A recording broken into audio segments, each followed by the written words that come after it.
cuando el Dani comienza y dice algo que yo ni siquiera hubiera pensado. Él, no sé si usted se ha dado cuenta que cuando abre la alabanza, él dice un versículo. ¿Se ha dado cuenta o no? Bueno, se preocupa de que ese versículo tenga que ver con el tema que vamos a hablar. Pero también, además, se preocupa de decir algo adicional. Y él dijo algo que está justamente en uno de los puntos que voy a tocar esta mañana en la palabra del Señor. Buscó entonces Mateo capítulo 14, ¿no? Entonces allí vamos a ver la palabra del Señor esta mañana. 14, versículos 23 y 24. 22 y 23, perdón. Dice la palabra del Señor de la siguiente manera: enseguida Jesús hizo a sus discípulos entrar en la barca e ir delante de él a la otra ribera, en tanto él despedía a la multitud. Despedida la multitud, subió al monte a orar aparte, y cuando llegó la noche estaba allí solo, y ya la barca estaba en medio del mar, azotada por las olas, porque el viento era contrario. Mas a la cuarta vigilia de la noche, Jesús vino a ellos andando sobre el mar, y los discípulos, viéndolo andar sobre el mar, se turbaron diciendo: un fantasma, y dieron voces de miedo. Pero enseguida Jesús les habló diciendo: tened ánimo, yo soy, no temáis. Oremos. Padre, gracias te damos esta mañana, porque no importa cuán grandes sean las olas, no importa cuán grandes sean las adversidades, no importa cuán dificultosas sean las situaciones que enfrentamos día a día, tú eres más poderoso, tú eres más grande. No solamente lo eres, sino que tú estás allí para ayudarnos. Esta mañana oramos en el nombre de Jesús para que tú nos hables por medio de tu palabra y que tu Espíritu Santo grabe en nosotros, Señor, esta palabra, para que cuando vengan esas instancias nos recordemos que tú eres poderoso para hacernos pasar en victoria esa situación. Padre, no podemos hacer nada si tu Espíritu Santo no está con nosotros, como dijo Marcelo anteriormente. Por eso te pedimos, maravilloso Espíritu Santo, ministra en nuestras vidas esta mañana, y mientras exhortamos tu palabra, suple cada necesidad espiritual, física, y restaura matrimonios, Señor, y familias. En el nombre de Jesús, amén. Dígale a la persona que está al lado suyo cómo superar las adversidades. Yo creo que toda persona, todo individuo, sea cristiano o no es cierto, que sea musulmán, budista, lo que sea, va a pasar problemas, dificultades, situaciones. Nadie quiere. ¿Hay alguien que le gustan los problemas? A nadie le gustan los problemas, pero los problemas vienen. Jesús lo dijo tajantemente. Él dijo: en el mundo tendréis aflicción. Es decir, si lo dijo él, es porque sus situaciones van a pasar. Pero por más que lo evitemos, por más que queramos, no vamos a estar eximidos, ¿no es cierto?, de situaciones difíciles que nos puedan ocurrir. Lo digo porque si Jesús está con los discípulos y está en cada ciudad, hace un milagro, y este último milagro que hace de alimentar a miles de personas, entonces los discípulos comienzan a decir: de aquí en adelante nunca más problemas de provisión. Sanó a un ciego anteriormente, nunca más problemas de salud, y restauraba familias, diciendo ellos: nunca vamos a tener problemas de ningún tipo. Y la gente parece ser que se ilusiona tanto que camina por la vida pensando que nada le va a ocurrir. Entonces Jesús, que siempre permanecía en la voluntad de Dios, les dice a ellos que se vayan delante o adelante, y él se queda en el monte orando toda la noche. Este pasaje nos habla que a veces, por mucho optimismo que tengamos, situaciones van a ocurrir. Por eso queremos ver que lo primero para enfrentar las adversidades en victoria es que tenemos que acatar, no solamente oír, pero acatar las órdenes del Señor Jesús. ¿Qué es lo primero que vemos nosotros como cristianos? Frente a esto, los discípulos, ya lo decía, una especie de tranquilidad, de confianza, de seguridad. Nada nos va a pasar. A pesar de que hay 5.000 personas que han suplido su necesidad, a pesar de que situaciones tan hermosas están viviendo ellos, y esta gente pensaba que mientras el Señor Jesús estuviera con ellos, ningún problema van a tener. Un poquito antes, el Señor Jesús lleva a Juan, a Jacobo, y están en un monte que le llaman el monte de la transfiguración, y se les aparece ahí Elías y Moisés, y entonces estas personas le dicen: Señor Jesús, es bueno que hagamos aquí unas tiendas y nos quedemos a vivir, porque ya no queremos nada más. Esto para nosotros es la gloria, esta es la vida eterna, esta es la tranquilidad, esto es lo que hemos buscado por tanto tiempo. Pero es como estar en la iglesia. Estar en la iglesia es un ambiente de armonía, de amor, de paz. No sabemos cómo expresar este cariño, y solamente decimos palabras hermosas a Dios y lloramos y abrazamos a los hermanos, porque este es un ambiente en donde el Señor Jesús está en nuestras vidas. Pero luego, al salir de aquí, nos tenemos que enfrentar a la realidad. Y cuando nos estamos enfrentando a la realidad, entonces, ¿qué es lo que vamos a hacer? Lo que tenemos que hacer, y justo era mi oración ahí antes de subir: Señor, que nosotros podamos recordar lo que tú nos dices en tu palabra, porque no es para que nos gocemos aquí y nos olvidemos saliendo a la puerta, sino que es para cuando salgamos a la vida real, nosotros podamos esa palabra ponerla por obra. En el versículo 22 dice: Jesús hizo a sus discípulos entrar en la barca y que fueran delante de él a la otra ribera. Ellos podrían fácilmente haberse quedado. Ya le he dicho: Señor, este lugar es maravilloso, ¿por qué no nos quedamos aquí? Tú vas a orar, te acompañamos a orar. Tú vas a buscar el rostro del Señor, bueno, vamos a estar aquí contigo. No, ellos lo que hicieron fue acatar lo que el Señor... Y esta palabra es tan importante, porque resulta que el ser humano generalmente es muy bueno para discutir las cosas que a uno le parecen que serían mejor. Como que uno nunca está de acuerdo con las órdenes que recibe. Siempre uno piensa que tiene una alternativa o una salida un poquito mejor. ¿Por qué no lo hacemos mejor de esta manera? Podrían haber ellos comenzado a discutir esta situación. Pero lo que Dios me enseña aquí, que para que uno pueda vencer la adversidad, lo primero que tenemos que hacer es acatar cuando Jesús nos dice: hazlo de esta manera. Y quiero ver solamente al ejemplo recién relatado en relación a la experiencia que vivió el Sebastián. Fue complicado para mí como pastor, porque yo, viendo todo lo que él ha hecho por tantos años en esta iglesia, y resulta que le digan ahora, en lugar de que los headhunters lo lleven a una nueva empresa, la empresa le diga: hasta aquí llegaste. No sé si me están siguiendo, ¿no? Es para uno como pastor: Señor, ¿dónde están las promesas? ¿Dónde está la palabra? Tú nos dijiste que nos vas a bendecir, y aquí... ahora, él salió de una gran empresa. Esa empresa donde salió le estaba ofreciendo igualar el sueldo a donde lo iban a invitar a comenzar a trabajar, y él le dijo: no, yo quiero extender mi estaca, quiero aprender en otra empresa y quiero tomar el riesgo de ir para allá. Nadie ni iba a pensar que posteriormente, al poco tiempo, iba a ser cortado el trabajo. Y nadie quiere eso. Pero el asunto es que aquí está el acatar la palabra del Señor y decir: Señor, en ti confío. Yo no sé lo que viene, yo no sé lo que va a pasar, yo no sé qué voy a enfrentar, pero yo sé que tú tienes el control. Y cuando tú tienes el control, todo es para mejor. Créamelo, hermano. A veces suena como cliché, a veces suena como: usted es el pastor, usted tiene que decir eso. No crea, hermano. Muchas veces hemos tenido que decir: a lo mejor no te va a ir tan bien, porque nos vemos una disposición de acatar a las cosas del Señor. ¿Me están siguiendo? Hay un espíritu de rebeldía. En muchas personas hay ese protagonismo. No, yo creo que yo lo puedo hacer mejor. Y es cierto, hay mucha gente que tiene muchas capacidades, pero el Señor por algo nos dice algunas cosas.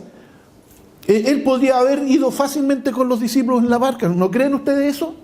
Claro que sí. Los discípulos, ¿cuántos de los discípulos eran pescadores? Varios, ¿no es cierto? ¿Eran pescadores comunes y corrientes? Yo pienso que no. Yo pienso que eran profesionales de la pesca, hombres que estaban acostumbrados al mar. Pero resulta que en este momento está todo fuera de control. No importa cuántas capacidades tú tengas, va a haber una instancia en donde todo esté fuera de control. Tú no vas a controlar. ¿Quién va a controlar un cáncer, una enfermedad?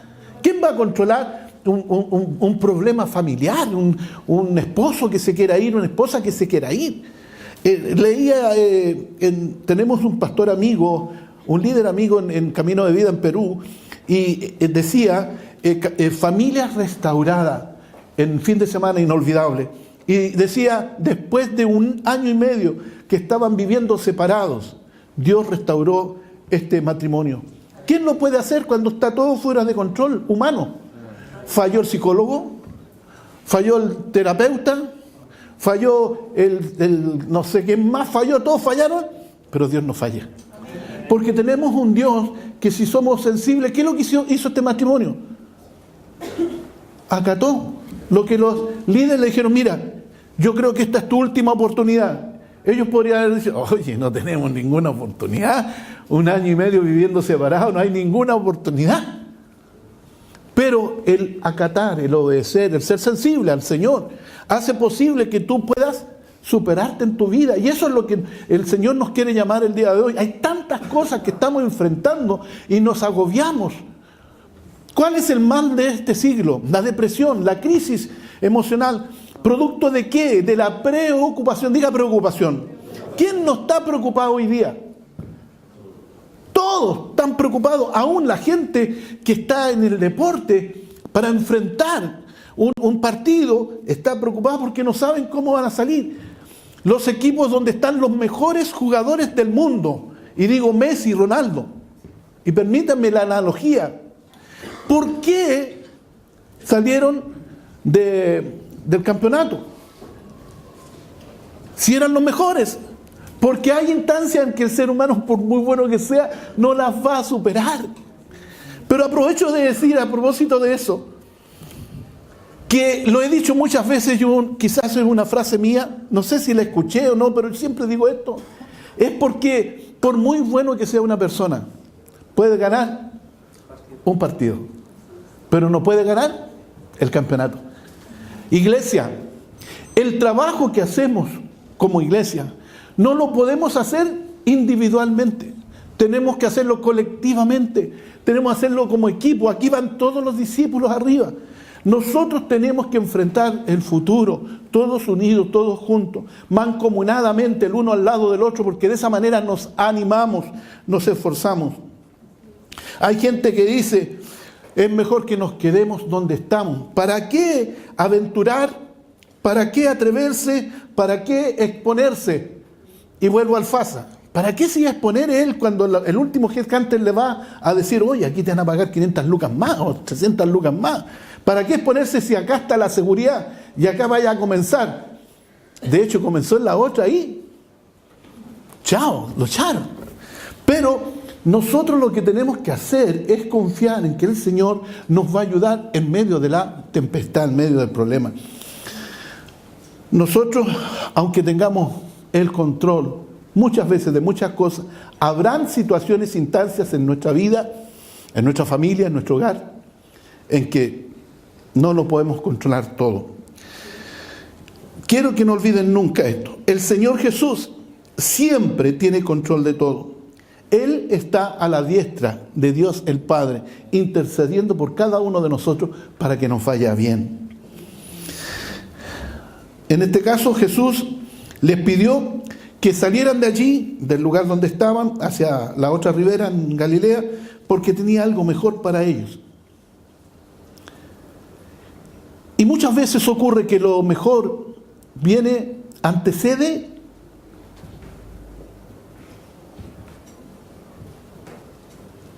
no sé si a alguien le ha pasado. Me dijeron que me iba a ir bien y me veo en medio de este problema.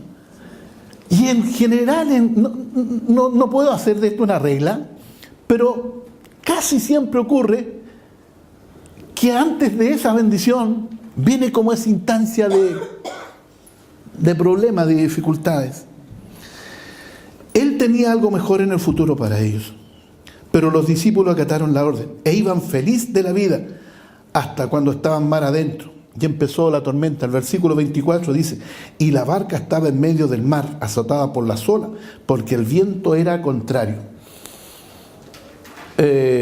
Estuvimos con mi esposa ahí en el mar de Galilea y se forman de vez en cuando, muy seguidamente, de forma permanente, unas corrientes de aire, porque el mar de Galilea no es mar, es un lago en realidad. Está rodeado de cerros y por eso Jesús de una parte de la montaña los envió a que fueran a otro lado. Y entonces ellos, que eran personas diestras, profesionales y trabajaban en el mar, pero no pudieron controlar esto, es decir, tuvieron que depender del Señor. A veces acatar una orden de Dios nos lleva a enfrentar una situación que está fuera de nuestro control, un problema, algo inesperado, una tormenta. Es cuando el diablo se enoja con nosotros porque queremos servir a Dios y entonces se levantan argumentos, vienen las dificultades y esto nos hace pensar que no vale la pena seguir adelante. Hay muchas personas que se ven enfrentadas a situaciones y dicen: oye, desde que estoy yendo a la iglesia, esa sequía, me han venido un montón de problemas y dificultades, pero no saben que su bendición viene más adelante. Esto suele suceder cuando tú decides consagrarte y trabajar para Dios. Todos posiblemente se pueden levantar en contra tuya y te dicen: ¿qué haces ahí? Te lavaron el cerebro, nunca vas a prosperar. Pero hermanos, yo quiero decirles algo: no debemos desmayar porque vamos por el camino de la bendición. ¿Cuántos van por el camino de la bendición? Yo lo puedo decir con tanta autoridad. Dificultades sí he tenido, pero el Señor siempre ha sido fiel, siempre ha sido bueno, siempre ha sido para mejor. Y yo veo en la vida de muchos de los hombres de Dios en el pasado que antes de lograr la victoria tuvieron muchas situaciones. De hecho, cuando el pueblo de Israel sale desde Egipto hacia la tierra prometida, está en el umbral, en el límite de entrar a la tierra prometida, fácil para Dios sería haberles dicho: muchachos, yo peleo por ustedes, yo soy Dios, Jehová Shaddai, el Dios Todopoderoso, y estas personas, ustedes van a entrar y todos se van a rendir. Pero no fue así. Ellos entraron y cada vez tenían que ir combatiendo, luchando, batallando. Cada día era una batalla, cada día era una guerra, con una nación distinta, diferente. Dios se la había dado, sí, pero la tenían que luchar. Por eso el Señor nos dice que tenemos que esforzarnos a propósito del reto de valiente. Hombres, nosotros especialmente tenemos que esforzarnos cada día por nuestros hogares, nuestras familias, porque hay una responsabilidad en nosotros. Dios sí nos quiere dar la victoria, Dios sí quiere que nosotros logremos nuestros objetivos, pero para eso nosotros también tenemos que luchar. Amén. Cuando Dios nos manda a hacer algo es porque Él tiene algo muy bueno para nosotros. No importa cuán grande sea el problema o la tempestad, el Señor Jesús les dijo: yo soy, no temáis. Y eso nos dice a nosotros hoy día también. En segundo lugar, dejar a un lado el temor. ¿Qué es lo que invade permanentemente al ser humano frente a lo desconocido? ¿Qué? El temor paraliza, hermanos. Qué terrible es el temor. Dice el versículo 25: mas a la cuarta vigilia de la noche Jesús vino a ellos andando sobre el mar, y los discípulos, viéndole andar sobre el mar, se turbaron. Claro, nunca nadie había visto a alguien caminar sobre el mar. No era para estar tranquilito, ¿no es cierto? Y después de él nunca más hemos visto a otro a caminar sobre el mar. Pero Dios es Dios y Jesús es Dios. Él puede hacer las cosas. ¿Recuerdan cuando estaban en el aposento alto y estaban reunidos llorando porque Jesús había sido muerto, crucificado allí en el Gólgota? Y viene alguien y les dice: Jesús ha resucitado. Y estaban ahí, unos rascándose la cabeza, pero no decían nada. Pero que nunca falte ese: no, mientras yo no vea su herida en sus manos y su herida en el costado y yo pueda meter mi mano ahí. Qué sádico además el hombre. No creeré. Hay mucha gente que no cree. Entonces el Señor aquí lo que está diciendo que nosotros tenemos que tener valor para enfrentar situaciones. En la actualidad, a nuestro alrededor hay muchas personas que se encuentran en las mismas condiciones que los discípulos. Sienten miedo. Por eso contratan sistemas de seguridad. No sé si ustedes recuerdan la etapa en que robaron a Keke Morandé. Dijo, no hay qué hacer, dijo. Me han robado 4 veces. Tenía un sistema de alarma, me robaron. Me robaron los relojes, los Rolex, no sé cuántos relojes tenía, y las joyas y todo lo que tenía. La segunda vez tenía 2 sistemas de alarma, me robaron. La tercera tenía 3 sistemas de alarma, me robaron. Y dijo, tenía 4 sistemas. Ahora lo que tengo puros relojes de plástico. El problema no es tener oro o joyas de plástico, el problema es la inseguridad. Y frente a la inseguridad, todos de una u otra manera hemos vivido una experiencia en donde nos ha invadido la inseguridad, y es por eso el temor.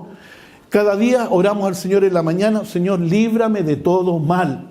Guarda mi hogar, mi familia, protégeme, ve tú delante de mí como un poderoso gigante, que tu ángel me acompañe, me protege y me defienda. Decimos nuestra oración matutina cada día porque hay temor de que algo nos puede suceder. Por eso estas personas tratan de contratar verdaderas fortalezas. ¿Por qué? Porque tienen temor. Pero esconderse como el avestruz, huir de los problemas o ignorarlos no es la solución. No se va a acabar el problema. El problema va a continuar ahí. Y el temor no deja ver que Dios está obrando en nuestras vidas. Quizás a tu alrededor hay tantas oportunidades, tú no has sido capaz de tomar la decisión de hacer algo porque el temor te ha invadido. No te dejes llevar por el temor. Si Dios coloca algo delante de ti, tú atrévete a tomarlo. Porque, ¿qué hace el temor? El temor hace que no veamos las cosas de forma positiva. ¿Se han dado cuenta? Primero vemos todo lo negativo. Inventa fantasmas, estaban viendo fantasmas y era Jesús, ¿no es cierto? Hace pensar y ver lo que no es, no nos deja ver a Dios, trae limitaciones, nos paraliza el temor. El temor ve muros sin salvar, no, yo no lo voy a poder hacer. Y entonces en este caso el Señor tuvo que ir a sus discípulos para ayudarles en la adversidad. Y de la misma manera hoy el Señor Jesús está dispuesto para ayudar. En tercer lugar, como dijo Daniel cuando comenzamos a tener ánimo, el versículo 27 dice, pero enseguida Jesús les habló diciendo, yo soy, no temáis. Esta frase en griego significa no dejar que nada los haga sentir mal. ¿Cuántas cosas que nos ocurren nos hacen sentir tan mal? Es decir, cuando hay esta sensación, no solamente de inseguridad, sino que de temor, no vivimos felices, no hay paz en nuestros corazones. A veces los seres humanos somos muy inconstantes e inmaduros con nuestras emociones, no las sabemos manejar. Ese es el problema. Nuestro estado de ánimo nos derriba antes de comenzar. ¿Cuántas personas tienen una actitud optimista frente a la vida? Y uno ve rostro, y yo veía un rostro especialmente esta mañana, y dije, ¿qué está pasando esta persona? Porque se ve que no tiene alegría, porque hay un versículo que dice, el corazón alegre hermosea el rostro. De verdad, y no es que estemos alegres porque tenemos todo, porque a veces no tenemos todo, pero tenemos a Dios en nuestras vidas. Y cuando tenemos a Dios, andamos confiados que no nos va a pasar algo. Andamos confiados de que el Señor tiene control de las cosas. Que independientemente de que yo no quiero que me pase algo, que si me llegara a pasar, y aun cuando perdiera el trabajo, el Señor tiene algo mejor para mí.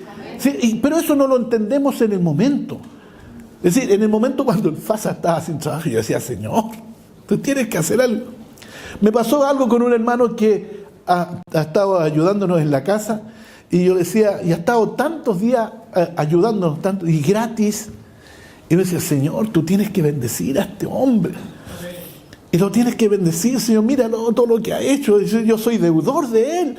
Tú tienes que hacer, y me acordé del pasaje de Cornelio, cuando Cornelio, siendo romano, le pide, ¿no es cierto?, ayuda a Pedro, uno de los apóstoles, y la gente alrededor de Cornelio le dice, Pedro, tú tienes que hacer algo, Dios tiene que hacer algo por este hombre es una buena persona, ha ayudado a construir nuestra sinagoga, le dice. Y entonces, como la Biblia dice que Dios no es deudor de nadie, Dios, Él sabe compensar a las personas que hacen las cosas desinteresadamente. Mire lo que dijo el jueves Claudio en el mensaje que dio, me impactó, tremendo mensaje.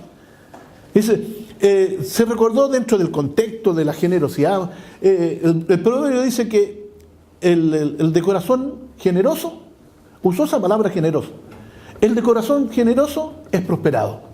Y a veces, pudiendo hacer cosas por los demás, pudiendo hacer cosas por la iglesia, hacer cosas por Dios, no las hacemos porque no somos tan generosos.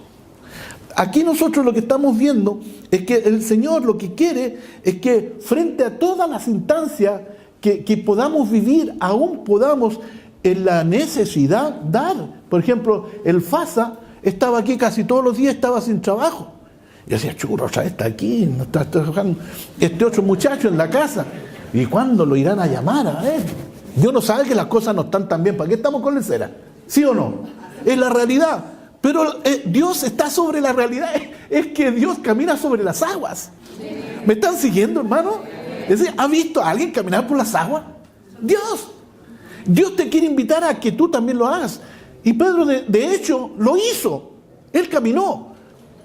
Mientras miró a Jesús, y eso es lo que tenemos que hacer. Mientras miramos al Señor, no miremos nuestras condiciones, no miremos nuestras actitudes, no miremos nuestras habilidades, nuestras capacidades. No, miremos al Señor. Mientras miremos al Señor, el Señor tiene control de todas las cosas, hermano. Esta mañana yo no sé cuál es tu problema o necesidad, no importa. Jesús puede con ella. Si te dicen, es una enfermedad incurable. Si te dice, es imposible conseguir empleo. Y bueno, tengo que terminar lo que estaba diciendo. Y resulta que estaba orando y esa mañana no llegó a trabajar. Y nosotros queríamos que terminara luego, porque como el martes llega el Juanca, queremos tener algo bonito ahí. Y no llegó y decía, Señor, no sea que tú le hayas dado un trabajo. Entonces dije inmediatamente, Señor, dale un trabajo, pero que termine primero. Y después llegó al mediodía y me dice, pastor, fui y una empresa muy grande, le dieron el trabajo. ¿Y cuándo empecé a trabajar? La próxima semana. Thank you, Dios. Thank you.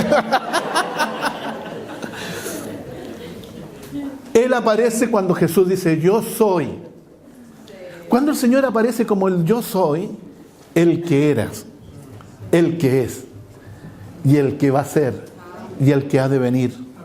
El Señor Jesús tiene control de todo. El mismo Dios que apareció, vamos a ser. Señor, ¿de parte de quién voy? ¿Voy de parte de quién? ¿De Polman? ¿Voy de parte de Lutzig? ¿Del presidente Piñera? ¿Voy de parte de quién? ¿De parte de quién? No, dile que vas de parte del yo soy. Es suficiente. Eso es suficiente, el eterno, el permanente, el que no cambia, no varía, no hay sombra de variación en él. Él es inmutable. Ese Dios no ha cambiado. Es el mismo ayer, hoy y por los siglos. Ese es el gran Dios que nos quiere ayudar a salir del medio del problema, de la dificultad. Pedro hizo un lado el temor, no dejó que el temor lo dominara. En ese sentido fue inteligente. En cuarto lugar, hay que buscar una palabra específica de Dios. ¡Wow! ¿Qué le dijo Pedro a Jesús? Di la palabra para que yo... Tenemos que sostener la palabra del Señor. El versículo 28 dice, entonces le respondió Pedro y dijo, Señor, si eres tú, manda que yo vaya a ti sobre las aguas. Yo no voy a ir en mi capacidad. Yo voy a ir en la medida que tú ordenes, que las condiciones se den. Y créanmelo, hermanos, por muy grande que sea la adversidad, muy grande que sea el problema que tú puedas tener, nuestro Dios manda a que la tormenta pueda calmarse, que el problema pueda desaparecer. Tú puedes hacer el pequeño esfuerzo. Él fue el único que salió de la barca. ¿Se dio cuenta del detalle? Tú puedes ser la excepción en tu familia. En tu trabajo tú puedes ser la excepción. No importa lo que digan los demás.